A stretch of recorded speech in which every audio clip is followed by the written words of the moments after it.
কারোর কাছ থেকে দেখে যদি আপনি পরীক্ষা লেখেন কিংবা নকলের সাহায্যে আপনি পরীক্ষা দেন, সেটি একটি হারাম কাজ, বরং একাধিক হারাম কাজের সংশ্লেষ সেখানে আছে।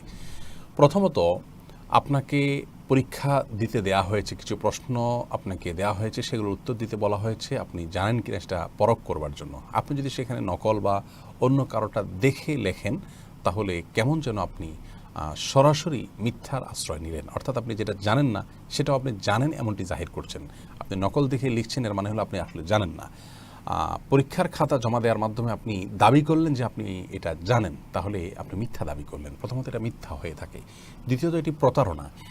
আপনাকে একটা সার্টিফিকেট ইস্যু করা হবে এই পরীক্ষার বিপরীতে, অতএব সেই সার্টিফিকেটে বলা হবে আপনি অমুক ক্লাস পাশ করেছেন, আসলে আপনি সেটি পাশ করার মতো যোগ্যতা আপনার নেই। তাহলে এটা হলো এক ধরনের প্রতারণা। এই সার্টিফিকেট দিয়ে আপনি অনেক মানুষকে প্রতারিত করবেন।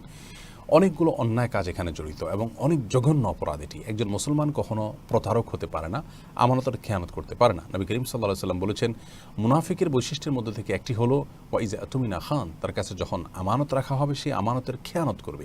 অতএব আমানতের খেয়ানত করা কোনো মুসলমানের জন্য সাজে না। সেই জায়গা থেকে পরীক্ষায় যতটুকু পারেন ততটুকু আপনি লিখে জমা দিয়ে আসবেন এবং আল্লাহর উপর তাওয়াক্কুল করবেন, আল্লাহর ফয়সালাকে মেনে নেবেন, অসৎ উপায় অবলম্বন করবেন না।